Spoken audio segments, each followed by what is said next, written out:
Bonjour à tous, je suis Maxime Pellerin, le cofondateur de devenirformateurindépendant.fr et aujourd'hui, vidéo assez longue, assez complète pour tout savoir sur la création d'un OF, c'est-à-dire d'un organisme de formation. On commence avec les 5 étapes différentes, les 5 grandes étapes pour la création d'un organisme de formation. Dans cette vidéo, on va vraiment se concentrer sur la création d'une entreprise, sur l'obtention du numéro d'activité, le NDA, le fameux NDA, et on va parler aussi un petit peu de la certification Calliope, même si on ne va pas s'attarder sur le sujet, parce qu'on a tourné une autre vidéo assez complète, qui fait 20-25 minutes, je crois, sur ce sujet. Les 2 premières étapes, structurer son projet et concevoir une formation. Pareil, on va pas en parler dans cette vidéo. Toutes ces informations-là, vous les retrouverez de toute façon sur notre plateforme gratuite, devenir-formateur-indépendant.fr. C'est parti donc avec la première étape de cette vidéo, c'est l'étape créer son entreprise. Donc pour créer son organisme de formation, en premier lieu, vous devez créer votre entreprise. Il existe différents statuts juridiques, la micro-entreprise, la société, que ce soit SASU, URL, SARL, peu importe. Ça peut être l'association. Il n'y a pas de meilleur statut juridique qu'un autre pour créer un organisme de formation. Ça dépend vraiment de votre projet. C'est pour ça que j'ai mis en dernière phrase, renseignez-vous auprès d'un expert comptable ou bien posez la question directement sur notre plateforme, encore une fois gratuite. On répond à vos questions, à toutes vos questions gratuitement et ça vous permet de démarrer au mieux votre projet avec le bon statut juridique. C'est vrai que quand on démarre son projet, quand on est tout seul et qu'on veut limiter les risques, c'est peut-être mieux de partir avec une micro-entreprise. Si en revanche vous avez des charges, c'est peut-être mieux de partir avec une SASU par exemple, mais encore une fois c'est à confirmer, soit avec un expert comptable, soit directement en posant la question sur notre plateforme et j'y répondrai personnellement, encore une fois pour vous aider à mieux démarrer votre projet. Une fois que votre société est créée, donc une fois que vous avez obtenu un numéro SIRET, ce que vous devez faire, c'est déclarer votre activité de formation ou déclarer une activité de formation sur votre entreprise, de votre entreprise. Ce que vous devez faire, donc vous devez vous connecter à la plateforme EFP Connect, anciennement mesdémarches.emploi.gouv, et c'est à partir de cette plateforme-là que vous allez pouvoir dire à l'administration française que votre entreprise, donc votre numéro SIRET, sur ce numéro SIRET, vous avez une activité de formation, qu'elle soit principale ou secondaire. Ces démarches-là, donc pour créer un organisme de formation, sont nombreuses et complexes. Attention, vous devez bien préparer votre demande. La demande, on va la voir juste après. Donc, qui est concerné par ce fameux NDA, par ce numéro d'activité, c'est-à-dire par la déclaration d'une activité de formation? Sont concernés tous ceux qui proposent des actions de formation pour adultes. C'est les actions de formation continue pour adultes, la formation continue. Les organismes ou les formateurs indépendants qui proposent des bilans de compétences, qui proposent de faire valider les acquis de l'expérience, c'est la fameuse VAE, ou bien qui proposent des actions par apprentissage, ça concerne surtout les CFA. Les prestataires proposant des formations à des particuliers dans leurs activités de loisirs et les entreprises qui réalisent pour leur personnel des formations professionnelles internes par leurs propres moyens ne sont pas concernés par le numéro d'activité. Donc si vous dispensez des formations, par exemple, pour apprendre aux retraités à comment jardiner, vous n'avez pas besoin d'un numéro d'activité. Pareil, si vous proposez des formations pour développer ses compétences dans la poterie, mais plutôt pour des personnes, pour des particuliers, pour leur activité de loisir, vous n'êtes pas concerné. Et enfin, comme on l'a dit juste avant, si vous êtes une entreprise qui dispensait des formations uniquement pour vos salariés en interne, dans ce cas-là, même chose, vous n'avez pas besoin de numéro d'activité. Dans tous les autres cas, en revanche, vous êtes concerné par la démarche que l'on va voir maintenant.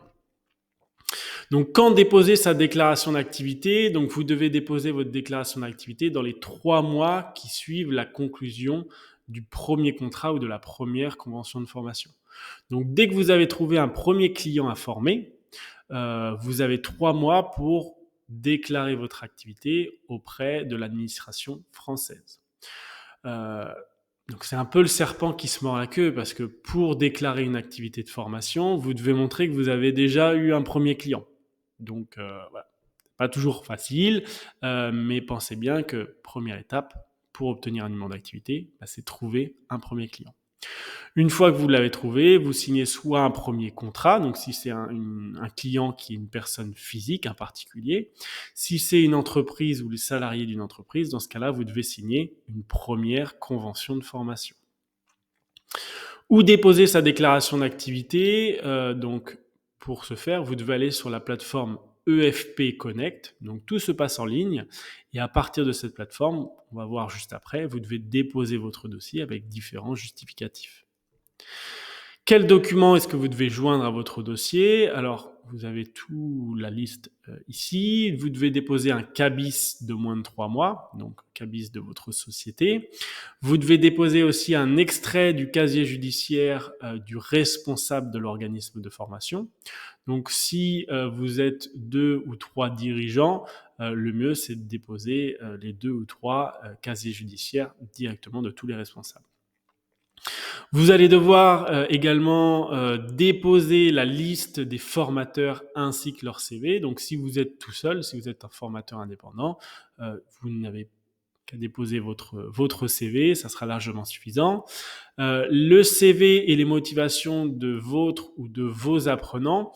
Donc ça, c'est pas forcément demandé, mais ça, c'est vrai que j'ai tendance à le rajouter moi maintenant parce que ça facilite vraiment les choses et ça permet d'avoir une meilleure compréhension pour ceux qui instruisent votre dossier, mais de comprendre qui sont vos apprenants et pourquoi est-ce qu'ils souhaitent se former. Donc ça, moi, j'ai tendance à le mettre depuis 6-8 mois maintenant. Et c'est vrai que voilà, le traitement des délais, le traitement des dossiers se fait beaucoup plus rapidement. Vous devez également envoyer votre programme de formation avec toutes les informations relatives à la première formation qui sera dispensée. Et comme on l'a dit juste avant, première convention ou premier contrat de formation. Donc, si votre client est une personne morale, donc une entreprise ou les salariés d'une entreprise, vous envoyez une convention de formation. Si votre client est un particulier, dans ce cas-là, vous envoyez un premier contrat de formation. Vous n'avez pas besoin d'envoyer les deux. C'est soit l'un, soit l'autre. Ce que je rajoute également lors du dépôt du dossier, c'est un document qui explique un peu votre projet de formation, ce qui permet encore une fois de mieux comprendre pour l'instructeur votre projet et dans quelle direction est-ce que vous souhaitez aller. Vous envoyez votre dossier donc directement sur la plateforme, donc soit c'est accepté ou soit c'est refusé. Dans quel cas ça peut être refusé? Si les prestations prévues ne correspondent pas aux 4 actions qu'on a vues, donc action de formation, si c'est pas du bilan de compétences, si c'est pas de la VAE ou si c'est pas des actions par apprentissage, ça sera refusé. Donc c'est pour ça que je vous disais, si c'est une formation pour apprendre comment faire de la poterie et c'est à destination de particuliers qui souhaitent faire ça sur leur temps de loisir, ça ne sera pas considéré comme de la formation pour l'article L6313-1 du Code du travail. Dans ce cas-là, ce sera automatiquement refusé. Donc faites vraiment attention à ça et si c'est pas sûr que ça rentre dans ce cadre pour vous, dans ce cas-là, posez la question directement sur notre plateforme devenir-formateur-indépendant.fr et j'y répondrai gratuitement.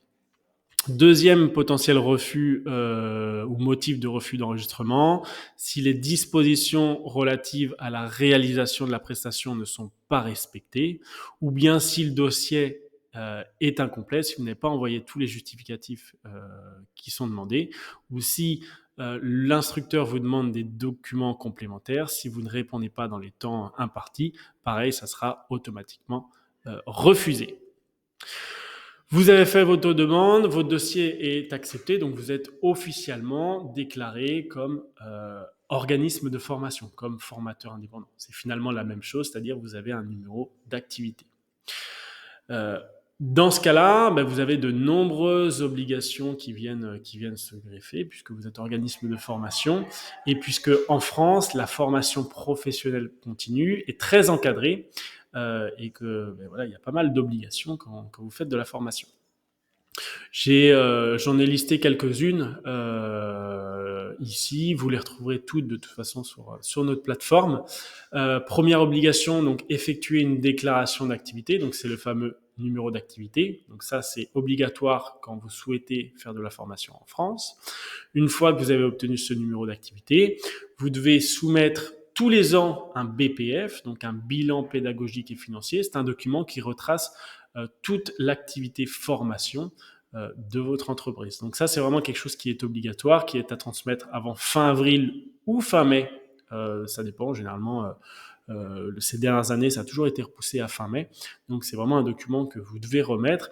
Si vous ne le remettez pas, dans ce cas-là, vous risquez de perdre votre numéro d'activité et de recommencer cette étape à zéro. Donc soyez vraiment vigilant par rapport à ça. Vous devez aussi respecter les modalités spécifiques de contractualisation, donc concernant le contrat de formation, concernant la convention de formation également. Donc ça, c'est très important, et c'est d'ailleurs pour ça qu'on met à disposition sur notre plateforme un pack de documents pour bien démarrer dans la formation, où les documents sont parfaitement conformes aux attentes de la DRETS, et ce pack de documents est mis à disposition gratuitement. Vous devez aussi respecter des règles comptables spécifiques, donc vous devez avoir une comptabilité séparée, par exemple. Si vous avez deux activités, vous devez avoir une activité comptable pour l'activité de formation et une autre pour votre activité principale.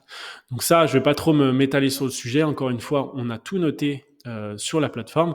À vous d'aller voir, c'est dans la partie veille où on a mis toutes les obligations d'un organisme de formation.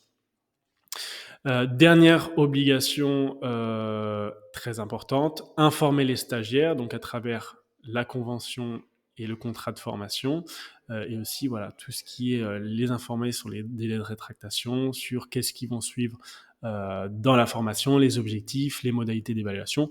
Encore une fois, tout ça, on en trouve sur notre plateforme. N'hésitez pas à aller la consulter.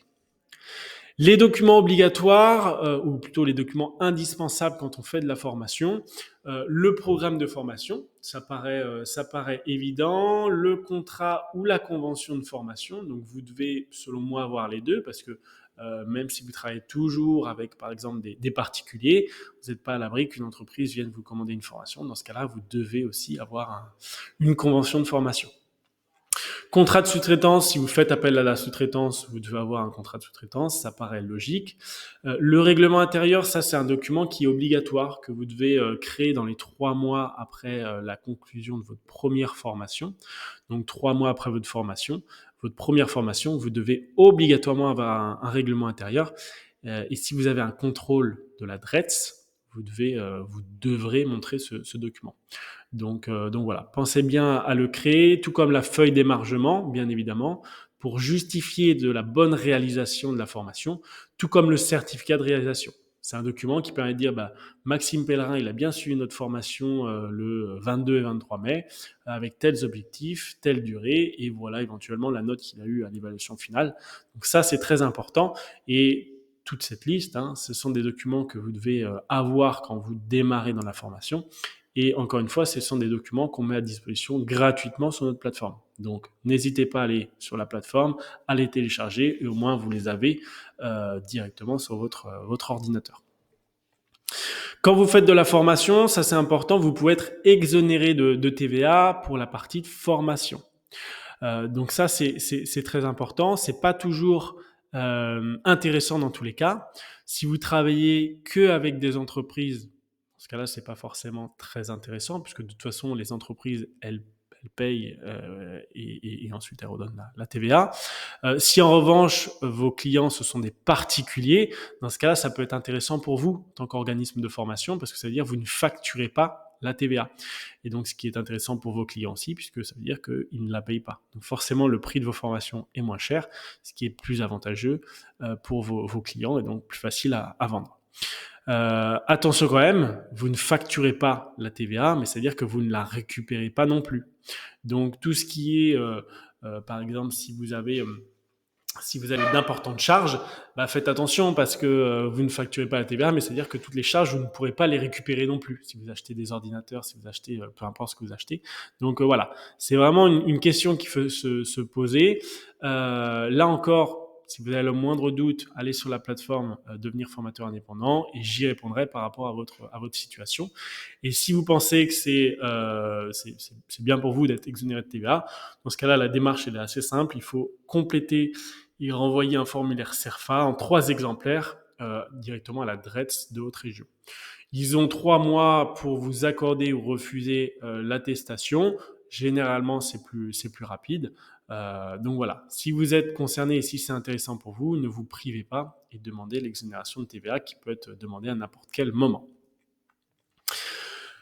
Point important aussi, la certification Calliope. Donc, comme je vous disais tout à l'heure, on va pas trop développer cette partie-là parce que j'ai créé une vidéo spécialement sur ce sujet.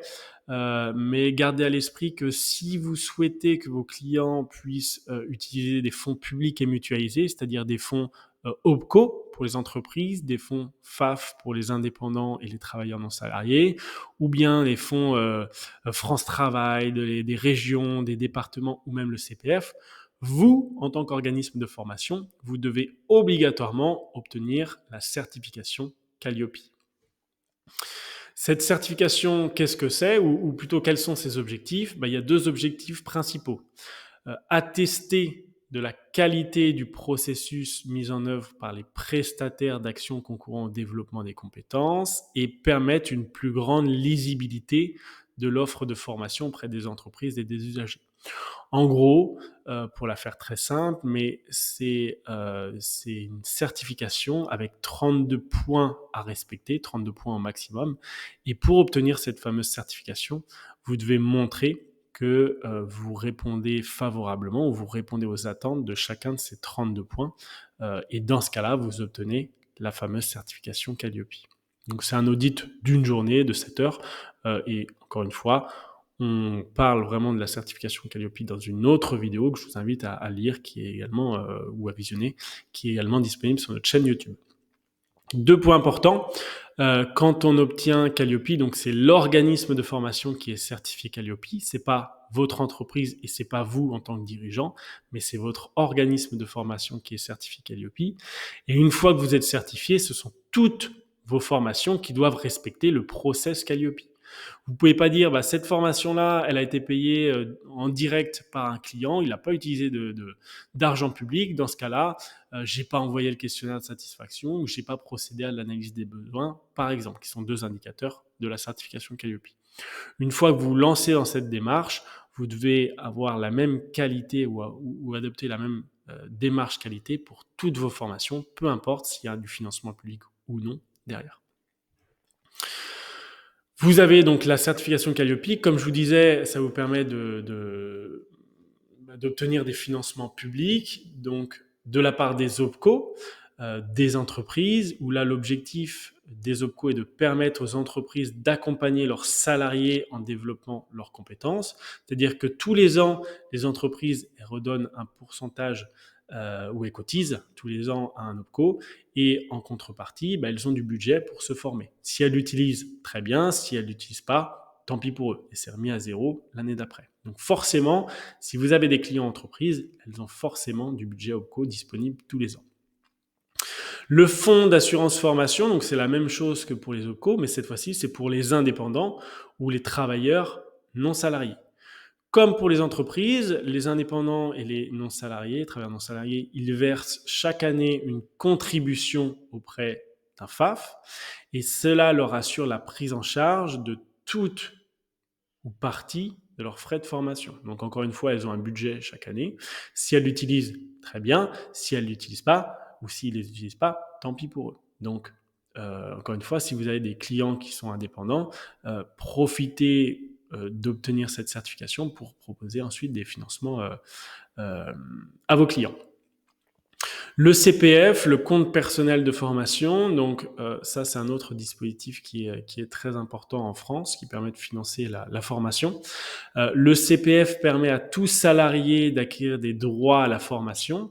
Il est alimenté de 500 euros chaque année dans la limite de 5 000 euros. C'est-à-dire que tous les salariés en France, si elles travaillent un certain nombre d'heures, chaque année, elles sont créditées de 500 euros de formation.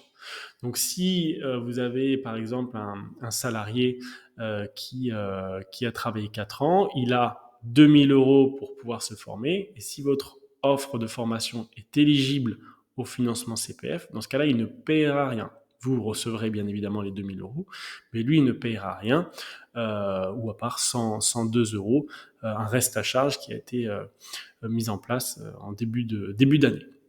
Donc voilà pour les 3 gros dispositifs de financement. Encore une fois, je ne m'attarde pas sur ce sujet, puisqu'on fera une vidéo spécialement dédiée à cette partie-là. Voilà pour la déclaration d'un organisme de formation, pour se lancer dans la formation. Si vous souhaitez aller plus loin, je vous invite vraiment à vous inscrire sur notre plateforme gratuite devenir-formateur-indépendant.fr. Sur cette plateforme, vous allez retrouver un plan d'action pour devenir formateur indépendant. Vous allez retrouver de nombreuses ressources, il y en a environ 300 aujourd'hui, ainsi que des packs de documents qui sont prêts à l'emploi et pour la plupart qui sont gratuits. Donc, si vous voulez des documents pour bien démarrer dans la formation, il y a un pack qui est à disposition gratuitement. Vous n'avez plus qu'à cliquer sur le bouton et il se télécharge et vous les avez avec vous. Donc tout ça, ça vous permet de vous lancer rapidement et sereinement dans la formation. Et si vous avez la moindre question, sur la plateforme, vous avez aussi la possibilité de poser vos questions et j'y réponds personnellement, ou bien mon associé qui s'occupe plutôt de la partie développement commercial. On y répond pour vous accompagner au mieux dans le lancement de votre projet de formation.